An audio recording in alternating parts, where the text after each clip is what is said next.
TCCIA mnaionaje hali ya ukuaji wa kiuchumi kwa hapa nchini Tanzania? Taifa letu kwa ujumla ikoje? Asante sana kwa swali hilo, asante kwa kunikaribisha.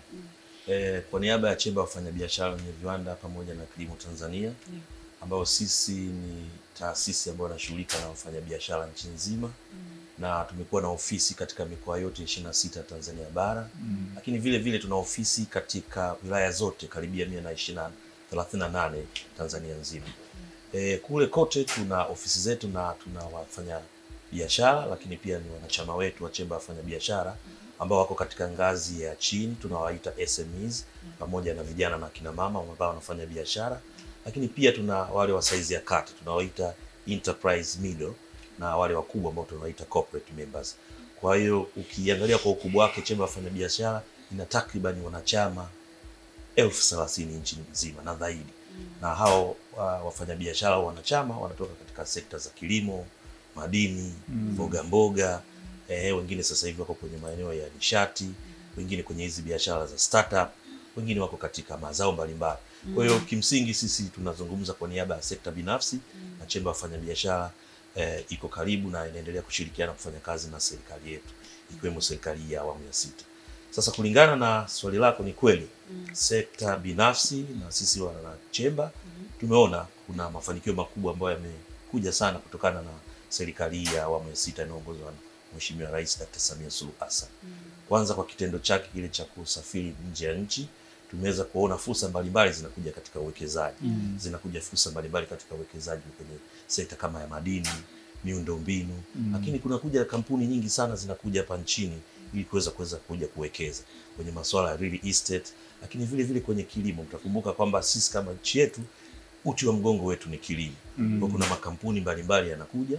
Kwa mfano sisi kama sekta binafsi Chemba tumekuwa tukipokea delegation nyingi mbalimbali. Zinatoka katika nchi za Kiarabu, zingine zinatoka katika nchi za Ulaya, Marekani. Wanakuja wanataka kuwekeza katika hizo sekta nilizosema, ikiwemo kilimo. Na hii inatokana na nini? Kutokana na mazingira rafiki ya kibiashara ambayo serikali ya awamu ya 6 imeendelea kuyawezesha na kuhakikisha kwamba wanachama na wasio wanachama, wafanyabiashara wadogo, wa saizi ya kati na wakubwa, wananufaika kupata hizi fursa. Kwa hiyo nikiri tu hadharani kwamba ni kweli serikali imeendelea kuweka mazingira mazuri, na ukiangalia kwa mfano sasa hivi hata ukitaka kupata vibali vya kutaka kufungua biashara yako, mifumo inasomana. Ukitaka kwenda TRA kama unataka kupata huduma za kikodi, au unataka kwenda BRELA kufanya registration ya kampuni yako, au kama unataka kwenda TIC sasa hivi wanaitwa TISEZA, ili uweze kuangalia fursa gani zipo kwenye upande labda wa nishati, kilimo, yanaonekana na mazingira yamewekwa wezeshi, na kwa kweli sisi kama sekta binafsi naweza nikasema tunayaona. Lakini ukiangalia katika hizi zinazoitwa trade missions, serikali imeendelea kuhakikisha kwamba tunafungua, kwa sababu uwekezaji sio tu ndani, lakini lazima uangalie jicho la pili kutoka nje ya nchi. Kwa hiyo tumeona rais akihamasisha watu kuhakikisha wanachangamkia fursa za kupata masoko kwa wale wanaozalisha kwenye viwanda, kwenye madini, kupata masoko nje ya nchi.